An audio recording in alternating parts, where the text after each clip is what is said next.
प्रभु का धन्यवाद हो आज के इस पवित्र दिन के लिए जो उसने हमको दिखाया। आज के इस पवित्र दिन में आज की परमेश्वर की सभा में आप सबका स्वागत है।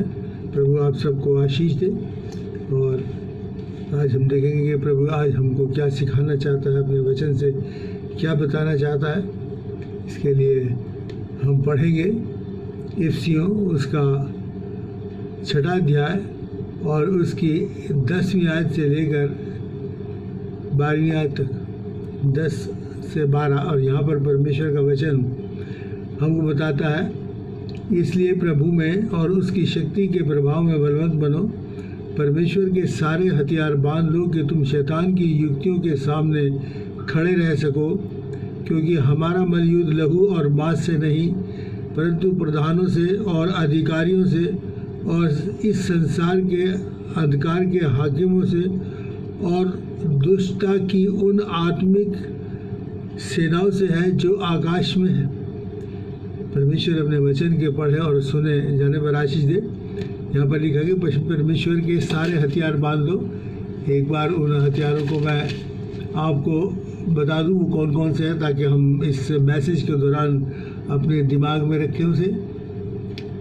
पहला है कि सत्य से अपनी कमर कसकर, धार्मिकता की झिलम, पाँव में मेल के जूते, विश्वास की ढाल, फिर उद्धार का टोप और आत्मा की तलवार जो कि परमेश्वर का वचन है।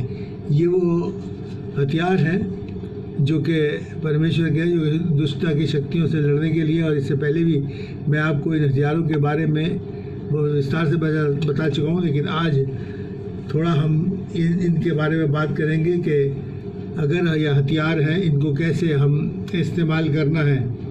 क्योंकि अगर हम इन्हें हथियार हमारे पास है, हमने इन्हें धारण कर लिया और हमें इनको इस्तेमाल करना ना आए और हमें ये नहीं बताओ कि इन्हें कैसे इस्तेमाल करेंगे, तो ये बेकार है, इनका कोई फ़ायदा नहीं, क्योंकि हम इनके बारे में नहीं जानते। क्योंकि हथियारों को चलाने में अभ्यस्त होना बहुत ज़रूरी है।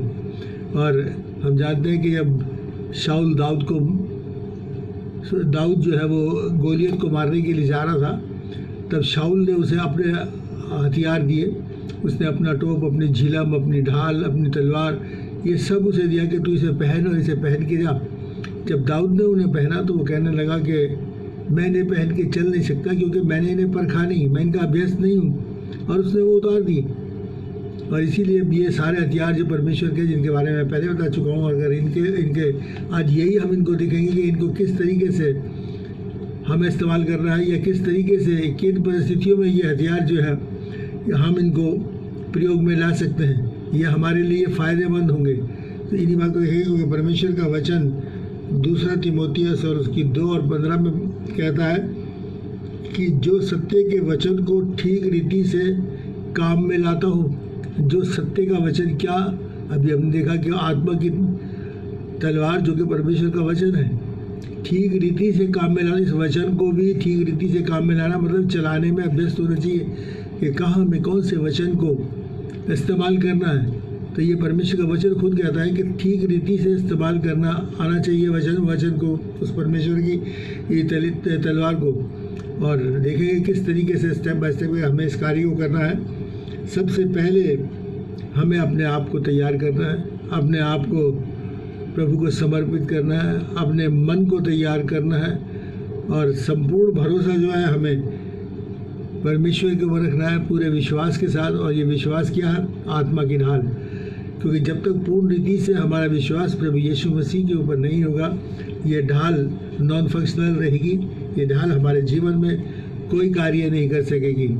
और इसलिए हमें पूर्ण रूप से प्रभु को पे विश्वास में दृढ़ बने रहना है। और देखिए कि वचन क्या कहता है। यहाँ पर लिखा है कुलसियों 3 और 17 में परमेश्वर का वचन कहता है, वचन से या काम से जो कुछ भी करो सब प्रभु यीशु मसीह के नाम से। वचन से या काम से जो कुछ भी करो सब प्रभु यीशु मसीह के नाम। कुछ भी, एक सिंगल पॉइंट भी ऐसा हमारे जीवन में नहीं होना चाहिए जो हम उसे अपने आप शुरू कर दें। हमें प्रभु यीशु मसीह के नाम से करना लगा सब। तो इसलिए पूर्ण रूप से प्रभु यीशु मसीह को हमें समर्पित होना है। और देखिए आगे क्या कहता है, नीति वचन 3 और उसकी 5, 6 मैं आपके सामने पढ़ देता हूँ। नीति वचन 3 और उसकी 5 और 6 देखिए परमेश्वर का वचन हमें क्या कहता है, क्योंकि इन बातों का हमें जानना बहुत ज़रूरी है। यहाँ पर लिखा है कि तू अपनी समझ का सहारा ना लेना, वरन संपूर्ण मन से प्रभु पर भरोसा रखना, उसी को स्मरण करके सब काम करना, तब वह तेरे लिए सीधा मार्ग निकालेगा। उसी को याद करके सब काम करना, तब वो तेरे लिए सीधा मार्ग निकालेगा। सब काम, फिर यहाँ पर ये शब्द इस्तेमाल हुआ है सब, तो हमें सारे काम जो है प्रभु को सौंपने और प्रभु को स्मरण करके, यानी कि उनके अधीन होके, अपने गुरु के, अपने प्रभु, अपने परमेश्वर के अधीन होके उसकी गाइडेंस में ये काम करना है। और तभी इन हथियारों को हम बखूबी इस्तेमाल कर सकेंगे। परमेश्वर देखते जाएंगे वचन आगे हमें क्या बताता है। इसी नीति वचन 24 की 6 में कहता है कि जब तू युद्ध करे तो युक्ति के साथ करना। युक्ति, और उसकी युक्ति क्या है कि हमें सबसे पहले ये देखना है कि जो हमारे पास हथियार हैं वो कैसे इस्तेमाल करना है, कब, कहाँ, कौन सा हथियार इस्तेमाल करना है। दूसरी चीज़ ये है कि सामने वाला जो शैतान है उसको भी बहुत अच्छी तरीके से हमें जानना है कि वो किस तरीके से हमला करता है, क्या करता है। ये हमारे, और परमेश्वर का आत्मा क्या है, पर लिखा है यशायाह नबी में कि उसका आत्मा, उस सामर्थ का आत्मा, बल का आत्मा, संयम का आत्मा, धीरज का आत्मा और युक्ति का आत्मा है। और इसलिए जब हम अपने आप को प्रभु यीशु मसीह के को सौंप देते हैं तो वो युक्ति का आत्मा हमारी सहायता करता है, और इस किस तरीके से हमें शैतान के विरुद्ध में काम करना है वो हमको बताता है, हमारा गाइड बनता है परमेश्वर का आत्मा।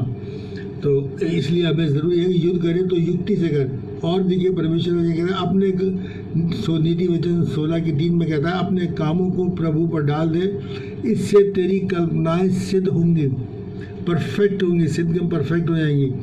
तो अपने काम को प्रभु पर डाल दे। हमें अपने सारे कामों को प्रभु पर डाल देना है। हम योजना बनाए, प्रभु कहता है योजना बनाओ, और योजना बना के उस योजना को हमें प्रभु यीशु मसीह को सौंप देना है। और उसके बाद वो हमारी कल्पनाओं को जानता है, हमारे विचारों को जानता है, हम बल्कि हमारे मन में उठने से पहले ही हमारे विचारों को जानता है। तो इसलिए वो कहता है कि तब तेरी कल्पनाएं सिद्ध होंगी। मतलब ये कि हमारे कार्य जो है वो सफल होंगे। मेन चीज़ ये है कि अपने आप को पूर्ण रूप से प्रभु को समर्पित रखना। फिर सबसे पहले इस लड़ाई के अंदर ये हम निश्चित कर लें कि जीत हमारी है। ये बहुत इम्पॉर्टेंट बात है कि लड़ने से पहले ये आश्वस्त हो जाए कि जीत हमारी, क्योंकि हमारे साथ जो लड़ने वाला है वो प्रभु यीशु सर्वशक्तिमान है, सर्व सामर्थी है। और इसलिए अगर हम डाउटफुल होकर इस लड़ाई को लड़ेंगे तो हम कभी भी कामयाब नहीं हो सकते। शैतान हमको हर लेगा, शैतान हमको पराजित कर देगा। इसलिए पहले और देखें कि परमेश्वर का वचन हमें क्या बताता है कि किस तरीके से हम लोगों को करना है इस काम को। इब्रानियों 11:1 में लिखा है कि विश्वास आशा की हुई वस्तुओं का निश्चय और अनदेखी वस्तुओं का प्रमाण है। विश्वास क्या है? जो हम प्रभु विश्वास करते हैं, आशा ही की हुई वस्तु, जिस चीज़ की हम आशा कर रहे हैं उसका निश्चय, मतलब उसको हम अपने मन में निश्चित कर लें, उसका निश्चय कर लें कि ये चीज़ हमने या तो पा ली या ये काम हमारे सफल हो गया, क्योंकि ये काम प्रभु यीशु मसीह को सौंपा गया। जब हम प्रभु यीशु को सौंपते हैं तो फिर उसको पूरा करने वाला प्रभु यीशु मसीह होता है। तो आशा की जिन चीज़ों की आशा की, उनका प्रमाण है कि ये हो चुका, हम पा चुके या हमसे कामयाब हो चुके, जीत हमारी है। फिर अनदेखी वस्तुओं का प्रमाण है कि मतलब ये प्रमाण है वो चीज़ हमने देखी नहीं, अभी हमारे जीवन में हुई नहीं। अभी हम आगे देखेंगे परमेश्वर प्रभु यीशु मसीह ने कैसे किस तरीके से हमको इस वचन को प्रमाणित किया है। हम देखें इसमें क्या लिखा है कि जब यूहन्ना उसके 11:41 में लिखा है, जब लाजर को जिंदा करने के लिए प्रभु यीशु मसीह उसकी कब्र पे गए और वहाँ जब खड़े थे तो वहाँ उन्होंने क्या कहा? उन्होंने क्या कहा कि हे प्रभु, मैं तेरा धन्यवाद करता हूँ कि तूने मेरी सुन ली। प्रभु तेरा धन्यवाद करता हूँ कि तूने मेरी सुन ली, जबकि उन्होंने अभी उसकी चंगाई के लिए, उसको जिंदा करने के लिए एक शब्द भी नहीं कहा था। उससे पहले ही उन्होंने कहा मैं तेरा धन्यवाद। धन्यवाद हम कब करते हैं? जब कोई चीज़ पा लेते हैं किसी से, तब हम उसको कहते हैं थैंक यू या धन्यवाद। और इसी तरीके से ये परमेश्वर के लिए कार्य भी है, वचन में भी करना है, हमें करना है। जो परमेश्वर मसीह ने हमको सिखाया कि उन्होंने पहले धन्यवाद कर दिया, क्योंकि उन्हें पता था कि जो मैं करने जा रहा हूँ वो हो जाएगा, समझ लो हो गया। इसलिए अब जब दुआ मांगे या कुछ करते हैं तो कहे प्रभु तेरा धन्यवाद कि तूने हमारी सुन ली, और फिर वो काम निश्चित है। प्रभु का वो विश्वास में हम दृढ़ है, इसका मतलब, और जो विश्वास में दृढ़ है उसके लिए सब कुछ संभव है। परमेश्वर का वचन हमको ये बताता है। और फिर उसके बाद उसने कहा लाजर बाहर निकाला, और वो बाहर निकल ही आया। तो इसलिए पहले ही आशा की हुई वस्तु का निश्चय, ये विश्वास है। इस विश्वास के साथ हम अपने जीवन में आगे बढ़ेंगे। जीत हमारी ही है। शैतान हर हालत में पराजित होगा। दुष्टता की शक्तियाँ जो हैं वो हर हालत में पराजित होंगी। और फिर जो प्रभु यीशु मसीह के लोग हैं वो जल्दबाजी नहीं करते, धीरज धरते हैं। प्रभु यीशु मसीह की जो टाइमिंग्स है वो परफेक्ट है, बिल्कुल सिद्ध है। इसलिए हमें प्रभु के समय को समय देना है। प्रभु के समय को हमें समय देना है, उसके इंतज़ार करना है कि प्रभु के कार्य का जो हमारे जीवन में करना चाहता है। जल्दबाजी में हमें कुछ नहीं करना। अक्सर आपने कहावत भी सुनी होगी कि जल्दी का काम किसका? शैतान का। जल्दी का काम शैतान का होता है, और हम शैतान के कार्य के लिए नहीं, शैतान के विरोध में खड़े हुए हैं। तो इसलिए हमें जल्दबाजी नहीं करनी। आगे देखिए परमेश्वर का वचन क्या कहता है। ये शायद में लिखा है 28 और 16 में लिखा है, जो कोई विश्वास रखे वो उतावली नहीं करेगा। उतावली का मतलब होता है जल्दबाजी। जल्दबाजी में कुछ नहीं करेगा। जो प्रभु यीशु मसीह में विश्वास रखता है वो जल्दबाजी में कुछ नहीं करेगा, धीरज रखेगा।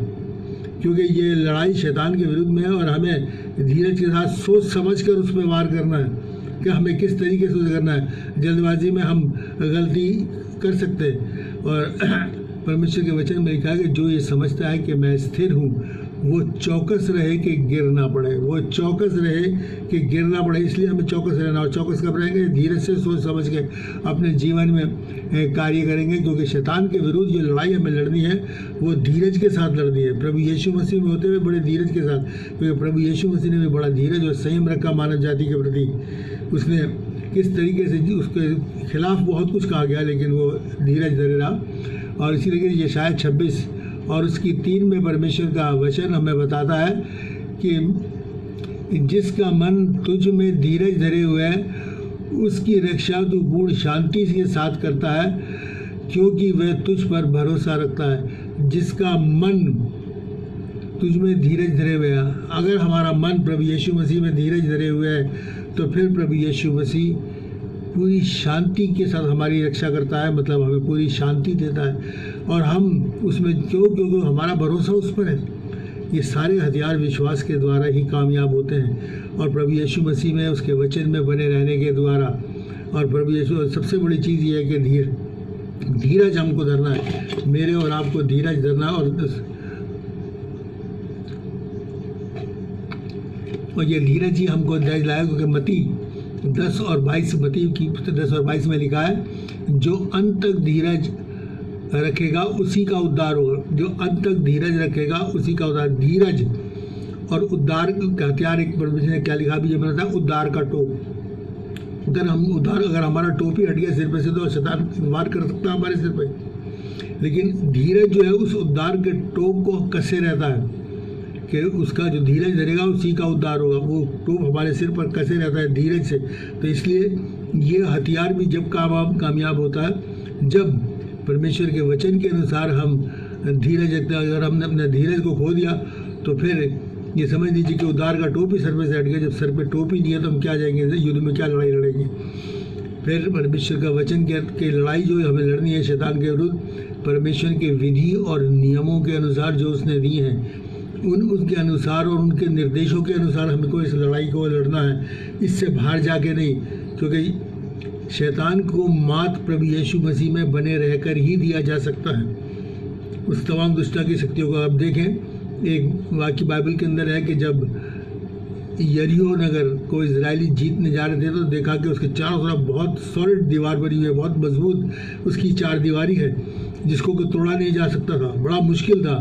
तब परमेश्वर ने एक निर्देश दिया, उसने कहा कि तुम इसकी दीवार के 6 दिन तक इसकी दीवार के चक्कर लगाओ, 7वें दिन 7 चक्कर लगाओ, और जो 7वां चक्कर है उस दिन तुम नरसिंगा और जय जयकार करना, और तब ये दीवार गिर जाएगी। उन्होंने वैसे ही किया, और क्या हुआ, वो दीवार धराशायी हो गई, वो दीवार गिर गई और उस नगर को जीत लिया गया। वैसे असंभव था, लेकिन परमेश्वर के निर्देशों के अनुसार, विधियों के अनुसार, उसने जो नियम बताया उसके अनुसार कार्य करने के द्वारा क्या हुआ, वो दीवार गिर गई और ऐसे ही शैतान की तमाम दीवारें गिर जाएंगी अगर हम परमेश्वर के वचनों के अनुसार अपने जीवन को व्यतीत करेंगे। और देखिए क्या लिखा है क्योंकि लिखा है कि संग्राम, पहला शमूएल 7:17-27 में, संग्राम यहोवा का है, संग्राम यहोवा का है। और यही आज्ञाकारिता जो है उसमें क्या लिखा है कि झिलम, धार्मिकता की झिलम। मैंने अभी इससे पहले बताया था कि अगर हम परमेश्वर के आज्ञाकारी हैं तो ये हमारे लिए धार्मिकता गिना जाएगा। और यही है, अगर हम परमेश्वर के आज्ञाकारी हैं तो यही है उस झिलम का पहनना, परमेश्वर की जो हमने उसको दी। अगर हम उसके आज्ञाकारी हैं तो ये झिलम हमारे जीवन में कार्य नहीं करेगी और शैतान हमें भेज देगा, बल्कि होगी नहीं हमारे पास।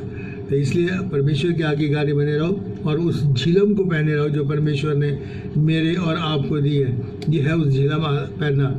फिर परमेश्वर क्या करता है, परमेश्वर ने मेरे और आपको बनाया, सिद्ध बनाया, पूर्ण बनाया है। और अगर हमारे अंदर कमियां घटियां कुछ भी हैं उसकी आप चिंता ना कीजिए कि परमेश्वर जिस हालत में हम हैं उस हालत में ही हमको जय दिलाएगा। जो कुछ हमारे पास है उसी के द्वारा वो हमको जय दिलाएगा। जब दाऊद गोलियत को मारने गया और वो, जैसे मैंने पहले बताया कि वो शाऊल के राजा के वस्त्र को नहीं पहन सका, तो अब उसके पास क्या था? उसके पास एक गुलेल थी, गोफन और 5 पत्थर थे। और उसने उस एक पत्थर के द्वारा उस फिलिस्ती सेना के, दुश्मन की सेना के उस 9 फुट लंबे जवान को, जो बहुत तगड़ा योद्धा था, एक पत्थर के द्वारा उसने गोफन में चलाया, वो उसके माथे में लगा और वो गिर गया और वो पूरी की पूरी सेना के ऊपर जय प्राप्त करी। ये परमेश्वर का वचन है। इसलिए परमेश्वर रथों, भालों, तलवारों से जय नहीं दिलाता। जय हमें मिलती है परमेश्वर के वचन से, उसकी आज्ञाकारिता से, परमेश्वर के वचन की तलवार से, जो उसके इच्छा के अनुसार धीरे धीरे के हमको चलानी है। फिर एक और, मूसा को परमेश्वर ने चुना था बनी इस्राएल को छुड़ाने के लिए।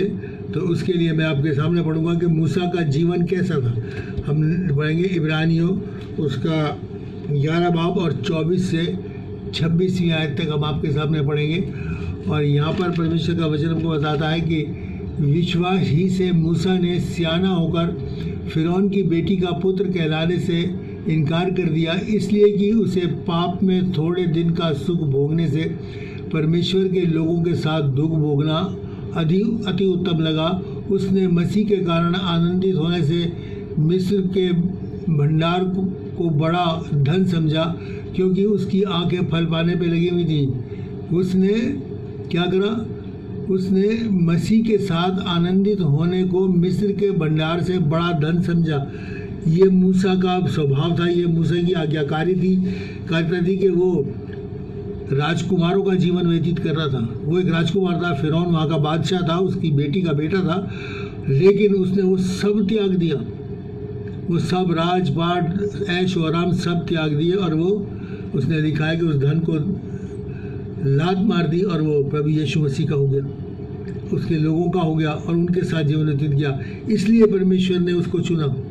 उसके इस भावना को देखते कि सोचो कि राजकुमार की तरह जीवन व्यतीत करना और एक गवाले की, चरवाहे की तरह भेड़ बकरियाँ चराना, क्या कितना फ़र्क है। लेकिन उसने वो ज़्यादा सही समझा और इसीलिए परमेश्वर की दृष्टि उस पर थी कि उसका मन उसके प्रति निष्कपट है, उसने चुना।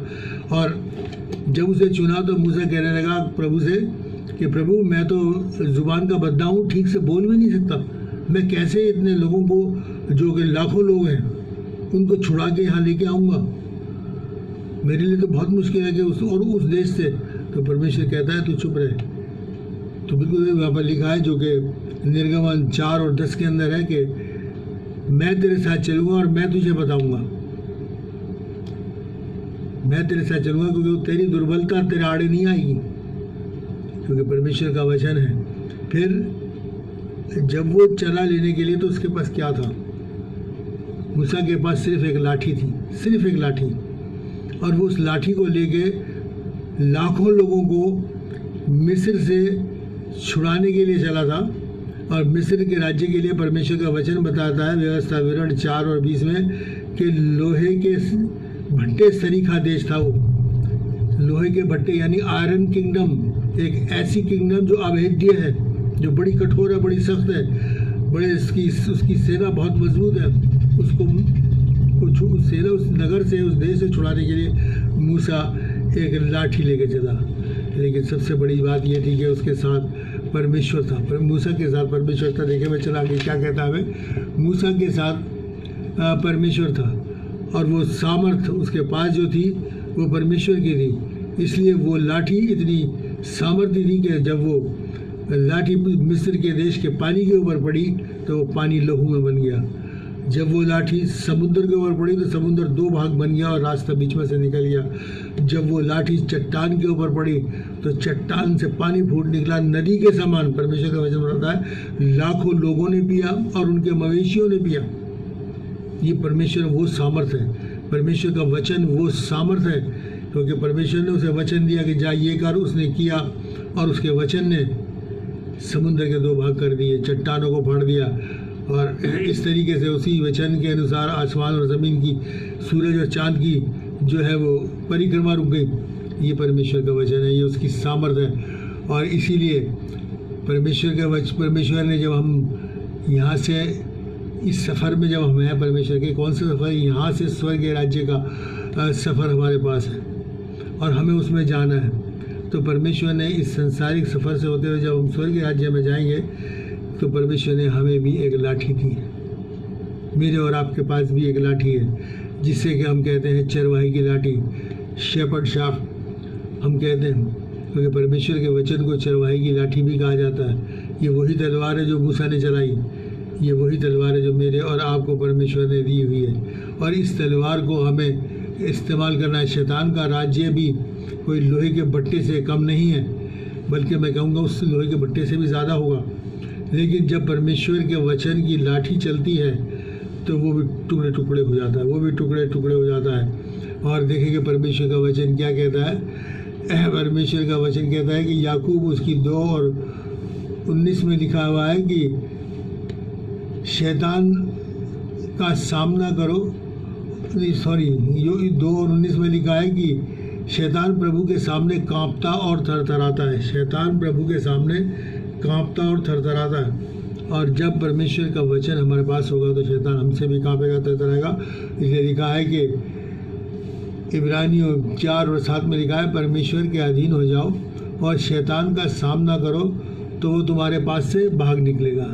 अगर हम परमेश्वर की अधीनता में हो जाएंगे, उसको अपना सर्वत्र निछावर कर देंगे, पूर्ण रूप से प्रभु यीशु मसीह को वो समर्पित रखेंगे और उसके सामने अगर हम खड़े हो जाएंगे तो उस हथियारों को पहनकर तो शैतान जो है भाग खड़ा होगा। परमेश्वर के अधीन होना यानी कि परमेश्वर से मेल रखना, हमारा संबंध परमेश्वर से होना, और यही है वो मेल के जूते का हथियार जो हमें पहनना है, जिसको लेके हमें चलना। अगर हमारा परमेश्वर से मेल है, परमेश्वर से संबंध ठीक है, तो फिर अपने वो मेल के जूते पहने हुए हैं और शैतान हमारा कुछ नहीं बिगाड़ सकता। आगे देखिए परमेश्वर का वचन हमको क्या कहता है। उसमें लिखा है कि रोमियो 8 और 10 में परमेश्वर का वचन कहता है कि वचन तेरे निकट है, तेरे मुंह में है और तेरे मन में है। वचन तेरे निकट है, तेरे मुंह में है और तेरे मन में है। परमेश्वर ने अपने वचन में कहा तू अपना मुंह खोल, मैं उसे भर दूंगा। हाँ, उसने अगर हम इस वचन को अपने मन में करें, क्योंकि मैंने प्रकाशित वाक्य में अभी से पहले पढ़ कराया कि परमेश्वर ने कहा कि इस पुस्तक को खा ले। हाँ, अगर हम इस पुस्तक को मनन करना है, चिंतन करना, अपने दिलो दिमाग में उतार देना, अगर ये हमारे दिलो दिमाग में है तो समझ लीजिए कि प्रभु यीशु मसीह हमारे साथ है, हमारे मन में है और हमारे मुंह में। जब हमारे मुंह से परमेश्वर का वचन निकलेगा तो शैतान के गढ़ जो है हिल जाएंगे, शैतान कांपेगा, थरथराएगा, भाग खड़ा होगा। इसीलिए जब परमेश्वर के दास प्रार्थना करते हैं तब दुष्ट आत्माएं भाग खड़ी होती हैं लोगों को छोड़ के, और लोग आज़ाद हो जाते हैं, बीमारियां दूर हो जाती हैं कि प्रभु यीशु मसीह के नाम से तू चंगा हो जा, और वो चंगे हो जाते हैं। क्यों? क्योंकि ये वचन वो सामर्थ्य है जो चट्टानों को भी फोड़ देता है। इसके आगे शैतान की कोई भी, दुष्ट की कोई भी शक्ति जो है वो टिक नहीं सकती। और इसीलिए परमेश्वर का वचन कहता है यदि हमने इसका मनन करा, इसे अपने अंदर रखा, तो लिखा है पहला पतरस 4:11 में लिखा है यदि तू बोले तो ऐसे जैसे कि परमेश्वर का वचन। यदि तू बोले तो ऐसे जैसे कि परमेश्वर का वचन। हमें ऐसे ही बोलना है, हमारी वाणी ऐसी होनी चाहिए जैसे परमेश्वर का वचन, ताकि शैतान थरथराए और कांपे। इसीलिए लिखा है जब तुम शैतान का सामना करोगे तो भाग खड़ेगा। क्यों? क्योंकि हम परमेश्वर का वचन हमारे अंदर, हमारे बाहर, हमारे चारों तरफ है। लिखा है ना, परमेश्वर का वचन तुम्हारे निकट, तुम्हारे मुंह में और तुम्हारे मन में है, अंदर है। तो उसका सुरक्षा का घेरा हमारे चारों तरफ बना हुआ है। और जब ये सब कुछ बातें हमारे जीवन में होंगी, पूर्ण समर्पित होंगे, तो याद रखिए, जान लीजिए कि शैतान भाग खड़ा होगा, शैतान भाग खड़ा होगा। और मुझे ये गाना याद आता है, एक लाइन वो बोल के मैं समाप्त करूँगा। तो इसमें लिखा है, बने रहो यीशु में बने रहो। हाँ, अगर हम यीशु में बने हैं तभी ये सारे हथियार जो परमेश्वर ने अपने हमें दिए हैं, शैतान की युक्तियों के खिलाफ कार्य करेंगे और हम जय पाएंगे।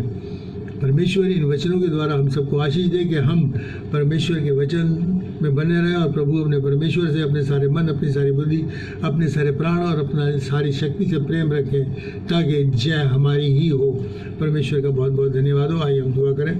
धन्यवाद ही प्यारे बाप आसमानी, आज के वचन के लिए, आज के वचन पर तेरी आशीष हो, हर सुनने वाले पर तेरी आशीष हो। आज का वचन उनके हृदयों में प्यारे बाप कार्य करें और वो प्रभु यीशु में से बने रहते हुए प्यारे बाप आसमानी शैतान का सामना करें और शैतान को भगा के से दूर करें पिता परमेश्वर। क्योंकि ये वचन इसीलिए हमको दिया गया है कि हम जीवन से भी बढ़कर हो, क्योंकि तूने हमें जीवन से बढ़कर किया। तेरा धन्यवाद करते हैं। तमाम कलीसिया के लिए आशीष मांगते हैं, जो भी किसी किस्म की दुख और तकलीफ परेशानी में, प्रभु यीशु के नाम से वो दूर हो। उनके बीमारी के बिस्तर प्रभु यीशु के नाम से उलट जाए और वो स्वस्थ हो और एक बड़ी गवाही प्रभु तेरे नाम के निकले। पूरे संसार के लोगों को तेरे हाथों में सौंपते हैं। जिस भी परेशानियों में, तू जानता है संसार बहुत बड़ी परेशानी में है, वो सिर्फ इसीलिए है कि उन्होंने तुझे छोड़ दिया। हाँ प्यारे बाप आसमानी, तुझसे निवेदन करते हैं पिता परमेश्वर के हम तेरी नज़दीकी में आए, सब तेरी नज़दीकी में आए, और ताकि तू अपने इस कहर को हम पर से उठा ले। प्यारे बाप आसमानी, सारा आदर मान महिमा तुझको देते हैं, तेरी स्तुति प्रशंसा करते हुए, तेरे नाम को जय जयकार करते हुए, धन्य कहते हुए प्यारे बाप सबके लिए आशीष मांगते हुए प्रार्थना प्रभु यीशु के नाम से मांग, आमीन। और अब हमारे खुदा यीशु मसीह का फजल, खुदा बाप की मोहब्बत, पाक रूह की रिफाकत हम सबके साथ और तमाम मसीह बंदारों के साथ अब से लेकर हमेशा होती है। Thank you very much. प्रभु आप सबको आशीष दे। मैं आपको बताना चाहता हूँ कि ये नंबर आपके सामने है। ये इस नंबर के ऊपर आप अपनी जो प्रार्थना के निवेदन है वो मुझे भेज सकते हैं, SMS कर सकते हैं। और ये नंबर आप SMS और WhatsApp के द्वारा ही आप मुझे इस नंबर के ऊपर मैसेज भेज सकते हैं। इस नंबर पे भेजिए और इस मैसेज को जितना ज़्यादा से ज़्यादा हुआ शेयर कीजिए, इसको सब्सक्राइब कीजिए, ताकि परमेश्वर के वचन को फैलाने में आपका भी हाथ हो और प्रभु यीशु मसीह आपको बहुतायत से आशीष दे। क्योंकि जो उसके वचन का पालन करता है, जैसे अभी हमने दिखा, उसको परमेश्वर आशीष से भरता है, सामर्थ्य से भरता है, और फिर कोई दुख उसके डेरे के निकट नहीं आ पाता। इसलिए प्रभु आप सबको आशीष दे और अपनी महिमा के लिए इस्तेमाल करें। Thank you very much. God bless you.